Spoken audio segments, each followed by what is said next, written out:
It's supposed to go away after 4 years. Well, if you read the Sunset Clause, and it's in the last issue of From the Wilderness, there's a provision in there that says this clause applies except for in any case where the investigation was begun before the Sunset Clause takes effect. The Sunset Clause doesn't exist. All they have to say is, we started this investigation before it's a date in 2005. And there is no Sunset Clause. There is no Santa Claus. Maybe. This is just the beginning.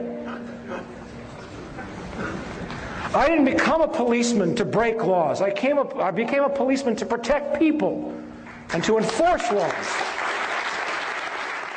In the article in Insight Magazine, it was mentioned that you didn't get a chance to read the bill completely before you had to vote on it. Is that true? You know, that is interesting because a lot of people are fascinated with that possibility, and it is true. And they think, well, is this the first time that's happened? And I say, no. Anything that's important, that's the usually way they do it. Unfortunately, what they do is they pull these shenanigans and say, you don't have much time. But we looked real hard for that bill. And even while I was going to the floor, the staff still could not get it off the internet. So that in itself should have been a reason for everybody to vote against it. So there was not a full disclosure there. We had an idea that they were taking a reasonably bad bill and substituting a very bad bill, which was the Senate version. The House had actually cleaned up the Senate version to some degree, but they switched it at the last minute. We did not have it in front of us, so that even made it that much easier to vote against. And I am a very poor example. 23 years. I've been shot at twice. I've been made homeless. I've been forced into bankruptcy. I was told that if I ever had children, they'd be killed. I was denied employment. I was arrested on phony charges. I've had all of that in 23 years, and yet my sacrifice pales by comparison to some brave men I know. And I'll mention two out of dozens that I know. One is Celerino Castillo, a DEA agent who lives in McAllen, Texas, in poverty, who watched the CIA loading planes full of cocaine at Ilopango Airfield in El Salvador, who confronted Vice President George Bush then, and who was told to leave it alone. It's a White House operation. The DEA forced him out and almost killed him like Serpico. And the other is a Marine colonel by the name of Jim Sabo, who caught those CIA C-130s flying cocaine onto his base at El Toro Marine Air Station and was murdered because of it.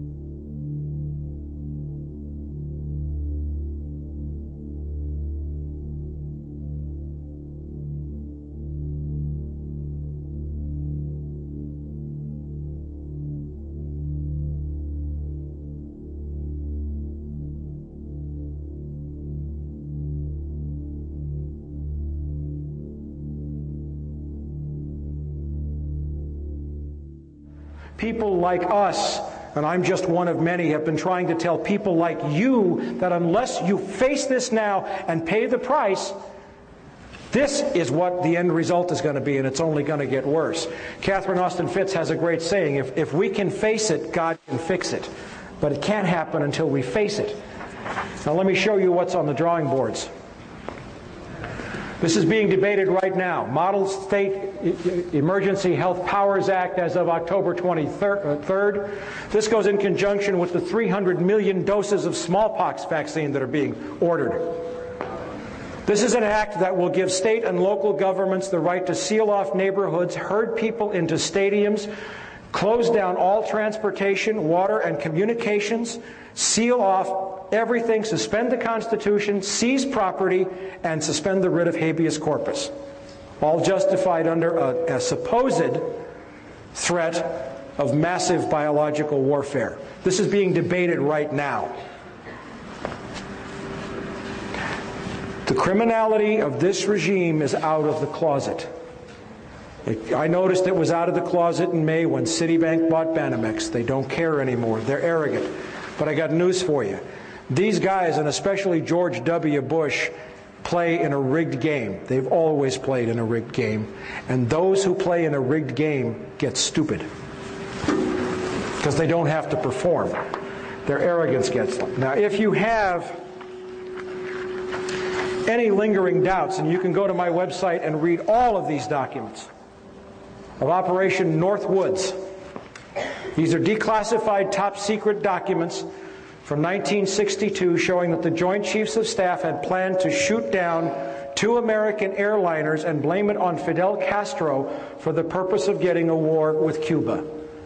You don't have to believe me. Go read the declassified documents yourself. They don't care about us. Okay? They're all on the website.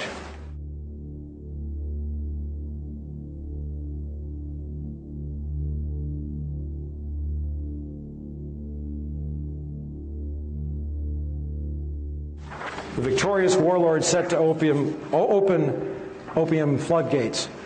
The Northern Alliance is planting opium poppies hand over fist, and the CIA will control that drug trade and control the money to keep the bubble on Wall Street afloat. Now, I want to leave you with a couple of thoughts.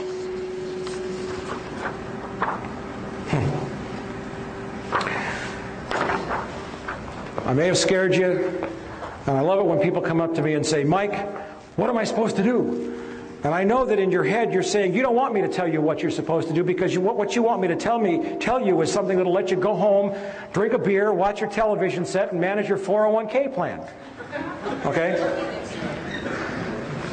Yeah, you can write, and I got to tell you, From the Wilderness, my newsletter has doubled in size since September the 11th. And you know what I'm doing with the money? I'm hiring reporters and I'm writing more stories. One thing you can do...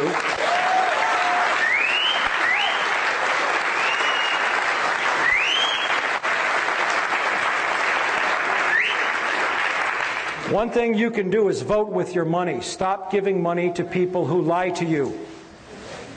Okay? Now, I'll give you a little word of inspiration. I'll give you, this is a comment on the Patriot Act. It says, our forefathers would think it's time for a revolution. This is why they revolted in the first place. They revolted against much milder oppression. And who said it? A Republican Congressman, Ron Paul of Texas.